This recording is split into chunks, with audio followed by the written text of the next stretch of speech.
ಹೇಳ್ತಾ ಇದ್ದೀನಿ ಅಂತಂದ್ರೆ, ವಿಶ್ವಾಸಿಗಳಾದಂತ ನೀವು ಸೇಫರ್ ಝೋನ್ ನಲ್ಲಿ ಇರ್ತೀರಿ. ಎಷ್ಟೋ ಸಾರಿ ಪಾಸ್ಟರ್ಗಳು ಅಂದ್ರೆ ನಿಮಗೆ ಬೆಲೆ ಗೊತ್ತಿರೋದಿಲ್ಲ. ಬೆಂಗಳೂರು ಪಟ್ಟಣದ ಸುತ್ತಮುತ್ತ ಪಾಸ್ಟರ್ಸ್ಗಳು ಲಕ್ಸುರಿ ಲೈಫ್ ನಲ್ಲಿ ಜೀವಿಸ್ತಾ ಇರ್ತಾರೆ. ಒಳ್ಳೆ ಬಟ್ಟೆ ಹಾಕ್ತಾರೆ, ಒಳ್ಳೆ ಕಾರ್ಗಳು ಇರುತ್ತೆ, ಒಳ್ಳೆ ಬಿಲ್ಡಿಂಗ್ ಇರುತ್ತೆ, ಒಳ್ಳೆ ಚರ್ಚ್ ಬಿಲ್ಡಿಂಗ್ ಇರುತ್ತೆ, ತುಂಬಾ ದುಡ್ಡು ಇರುತ್ತೆ, ದೊಡ್ಡ ಜನ ಸಮೂಹ ಇರ್ತಾರೆ. ಕಣ್ಣೆಂತ ನೋಡಿದ್ರೆ 1000 ಜನ. ಆ 1000 ಜನ ಆ ಪಾಸ್ಟರ್ ಸಂಪಾದನೆ ಮಾಡಿರಲ್ಲ. ಯಾರೋ ಹಳ್ಳಿಯಲ್ಲಿ ಪಾಸ್ಟರ್ ರಕ್ಷಣೆ ಹೊಂದಿರ್ತಾರೆ. ಆ ಪಾಸ್ಟರ್ ಹತ್ರ ಸರಿಯಾದ ಬಟ್ಟೆ ಇರಲ್ಲ, ಸರಿಯಾದ ಊಟ ಇರಲ್ಲ, ಸರಿಯಾದ ಗಾಡಿ ಇರಲ್ಲ, ಸರಿಯಾದ ಕಾರ್ ಇರಲ್ಲ, ಸರಿಯಾದ ಹಾಕೊಳ್ಳೋದಕ್ಕೆ ಕೋಟ್ ಇರೋದಿಲ್ಲ, ಸರಿಯಾದ ಚರ್ಚ್ ಇರೋದಿಲ್ಲ, ಮನೆ ಪ್ರಾರ್ಥನೆ ಮಾಡ್ತಿರ್ತಾರೆ. ಕೆಲವು ವಿಶ್ವಾಸಿಗಳು, ಡಿಗ್ನಿಟಿ ಇರುವಂತ ವಿಶ್ವಾಸಿಗಳು ಏನ್ ಮಾಡ್ತಾರೆ, ಈ ಪಾಸ್ಟರ್ ಹತ್ರ ಏನಿಲ್ಲ ಅಂತ ದೊಡ್ಡ ಚರ್ಚ್ಗೆ ಹೋಗ್ತಾರೆ. ಆ ಚರ್ಚ್ ದೊಡ್ಡದಾಗಿ ಮಾರ್ಪಾಟಾಗ್ತದೆ. ಪಾಸ್ಟರ್ ಅಂತಂದ್ರೆ ಇಟ್ಸ್ ಎ ಸ್ಯಾಕ್ರಿಫೈಸೇಷನ್. ನಿಜವಾದ ಪಾಸ್ಟರ್ ಅಂತ ಅವ್ರಿಗೆ ಸ್ಯಾಕ್ರಿಫೈಸ್, ಲೈಫ್ ಸ್ಯಾಕ್ರಿಫೈಸ್ ಮಾಡ್ಕೊಂಡಿರ್ತಾರೆ, ಜೀವನ ಸ್ಯಾಕ್ರಿಫೈಸ್ ಮಾಡಿರ್ತಾರೆ. ಅವ್ರಿಗೇನೋ ಸಮಸ್ಯೆ ಆದಾಗ ಒಂದು ವಿಶ್ವಾಸ ಜೊತೆ ನಿಂತ್ಕೊಳ್ಳಲ್ಲ. ಆತ್ಮಗಳ ರಕ್ಷಣೆಗಾಗಿ ಪ್ರಾರ್ಥಿಸ್ತಿರ್ತಾರೆ, ಆತ್ಮಗಳಿಗೋಸ್ಕರ ಗೋಳಾಡ್ತಿರ್ತಾರೆ. ನೀವು ಎಲ್ಲರಿಗೋಸ್ಕರ ಪ್ರಾರ್ಥಿಸ್ತಿರ್ತಾರೆ. ಇಡೀ ಕರ್ನಾಟಕದಾದ್ಯಂತ ಆತ್ಮಗಳಿಗಾಗಿ ಪ್ರಾರ್ಥಿಸ್ತಿರ್ತಾರೆ, ವಿಶ್ವಾಸಗಳಿಗಾಗಿ ಪ್ರಾರ್ಥಿಸ್ತಿರ್ತಾರೆ. ಅವ್ರಿಗೆ ಸಮಸ್ಯೆ ಬಂದಾಗ ಅವ್ರ ಜೊತೆ ಯಾರು ನಿಂತ್ಕೊಳ್ಳಲ್ಲ, ಅವ್ರ ಜೊತೆಗೆ ಯಾರು ನಿಂತ್ಕೊಳ್ಳೋದಿಲ್ಲ. ಪಾಪ ಕಷ್ಟ, ಹಣ ಇರೋದಿಲ್ಲ, ಸಮಸ್ಯೆ. ಇಂಥ ಸಮಸ್ಯೆಯಲ್ಲಿ ಎಷ್ಟೋ ದೇವರ ಸೇವಕರುಗಳಾದ್ರೂ ಹೋಗ್ತಾ ಇದ್ದಾರೆ, ಎಷ್ಟೋ ಪಾಸ್ಟರ್ಗಳಾದ್ರೂ ಹೋಗ್ತಾ ಇದ್ದಾರೆ. ಕುಟುಂಬದಲ್ಲಿ ವೇದನೆ, ಕುಟುಂಬದಲ್ಲಿ ಕಷ್ಟಗಳು, ಮಕ್ಕಳನ್ನ ಓದಿಸ್ಬೇಕು. ಮಾತ್ರವಲ್ಲದೆ ಹೊರಗಡೆ ಜನರು ಹೊಡಿತಾರೆ, ಸುವಾರ್ಥ ಸಾರ್ಲಿಕ್ಕೆ ಹೋದ್ರೆ ಹೊಡಿತಾರೆ, ಪೊಲೀಸ್ ಸ್ಟೇಷನ್ ಕಂಪ್ಲೇಂಟ್ ರಿಜಿಸ್ಟರ್ ಆಗುತ್ತೆ.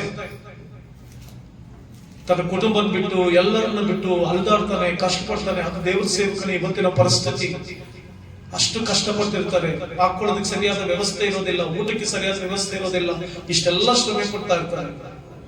ನಾನು ಕಂಡು ಮಟ್ಟಿಗೆ ಪ್ರಯಾಣ ಮಾಡಿದ್ದೇನೆ, ಅನೇಕ ಪ್ರದೇಶಗಳಿಗೆ ಪ್ರಯಾಣ ಮಾಡಿದ್ದೇನೆ, ಅನೇಕ 100 ಕಿಲೋಮೀಟರ್ ಪ್ರಯಾಣ ಮಾಡಿದ್ದೇನೆ. ಕಂಡಿದ್ದು ಸೇವಕರುಗಳು ಬಹಳ ಭಯಂಕರವಾದ ಕಷ್ಟದಲ್ಲಿದ್ದಾರೆ, ಸಮಸ್ಯೆಯಲ್ಲಿದ್ದಾರೆ, ಕಣ್ಣೀರಿನಲ್ಲಿದ್ದಾರೆ, ವೇದನೆಯಲ್ಲಿದ್ದಾರೆ. ಪಾಸ್ಟರ್ ಮೇಲೆ ಕಂಪ್ಲೇಂಟ್ ರಿಜಿಸ್ಟರ್ ಆಗುತ್ತೆ. ಅವರ ಪತ್ನಿ, ಅವರ ವಿಶ್ವಾಸಿಗಳು ಸ್ಟೇಷನ್ ನಲ್ಲಿ ಇರ್ತಾರೆ ರಾತ್ರಿ ಎಲ್ಲ.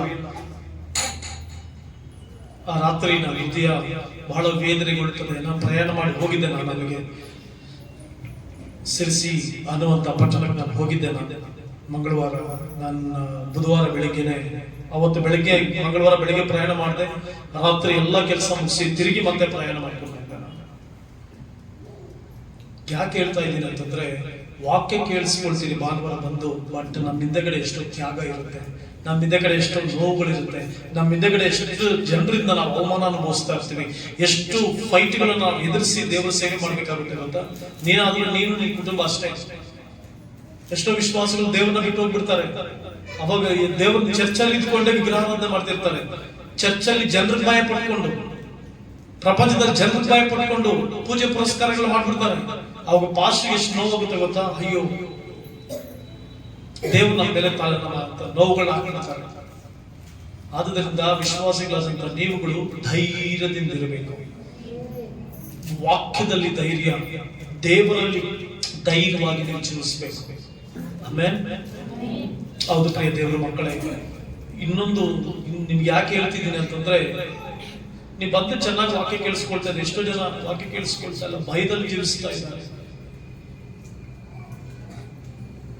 ನಿನಗೆ ದೇವರು ಕೊಡಲ್ಪಟ್ಟಂತ ದೇವರ ಸೇವಕರಾದ ನಾವು ಸುಮ್ಮನೆ ಎಲ್ಲ ವಿಶ್ವಾಸಿಗಳೇನು ಸಣ್ಣ ವಿಚಾರಕ್ಕೆ, ಮನೆಯಲ್ಲಿ ಎಷ್ಟೇ ದೊಡ್ಡ ವಿಚಾರ ಆದ್ರೂ ಕೂಡ, ಕುಟುಂಬದಲ್ಲಿ ಎಷ್ಟೇ ದೊಡ್ಡ ವಿಚಾರ ಆದ್ರೂ ಕೂಡ ಮಾತನಾಡ್ಬಿಡ್ತಾರೆ, ಅಪ್ಪ ಅಮ್ಮ ಅಂತ ಮಾತಾಡ್ಬಿಡ್ತಾರೆ.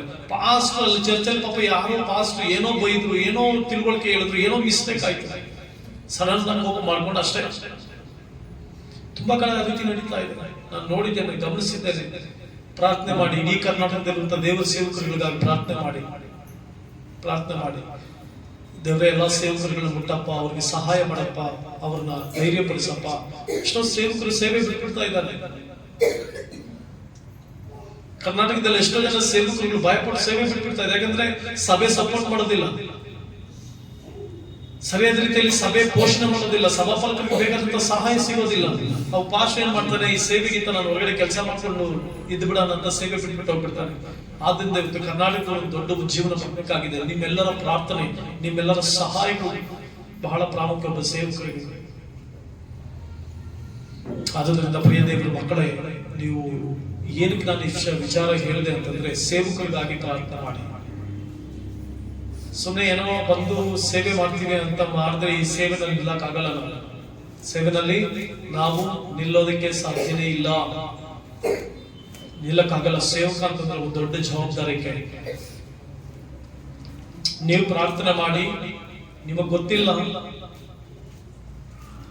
ನನಗೂ ಹೊಗಳ್ಕೊಳ್ಳೋದಕ್ಕೆ ಇಷ್ಟ ಇಲ್ಲ, ನನಗೂ ಹೇಳ್ಕೊಳ್ಳೋದಕ್ಕೆ ಇಷ್ಟ ಇಲ್ಲ. ಎಷ್ಟೋ ಕುಟುಂಬಗಳು, ಕ್ರಿಸ್ತನಲ್ಲಿ ನನ್ನ ಎಷ್ಟೋ ಆತ್ಮಿಕ ಮಕ್ಕಳು, ನನ್ನ ಅಪ್ಪ ಅಂತ ಕರೆಯುವಂತ ಎಷ್ಟೋ ಪಾಸ್ಟರ್ಗಳು,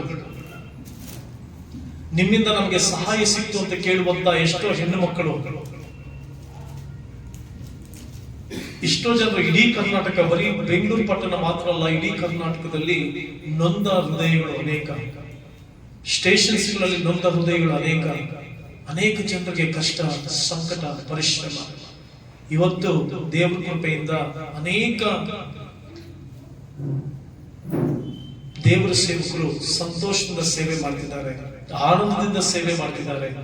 ಅದಕ್ಕೆ ನನ್ನ ಆರೋಗ್ಯವನ್ನ ನಾನು ಯೋಚನೆ ಮಾಡಿದೆ, ನನ್ನ ಹಣವನ್ನ ನಾನು ಯೋಚನೆ ಮಾಡಿದೆ, ನನ್ನ ಕುಟುಂಬವನ್ನ ನಾನು ಯೋಚನೆ ಮಾಡಿದೆ, ನನ್ನ ಬದುಕನ್ನ ನಾನು ಯೋಚನೆ ಮಾಡಿದೆ. ಸ್ವಾರ್ಥಕ್ಕಾಗಿ ಸತ್ತು ಅನೇಕ ಜನರಿಗಾಗಿ ಹೋರಾಡಿದೆ. ಇವತ್ತು ನನ್ನ ಸಂತೋಷ ಏನಂದ್ರೆ, ಅನೇಕ ಸಭೆಗಳು ಸಂತೋಷವಾಗಿ ಆರಾಧನೆ ನಡೆಸ್ತಾ ಇದ್ದಾರೆ, ಅನೇಕ ಸೇವಕರುಗಳು ಸಂತೋಷವಾಗಿ ಧೈರ್ಯದಿಂದ ಸೇವೆ ಮಾಡಿದ್ದಾರೆ.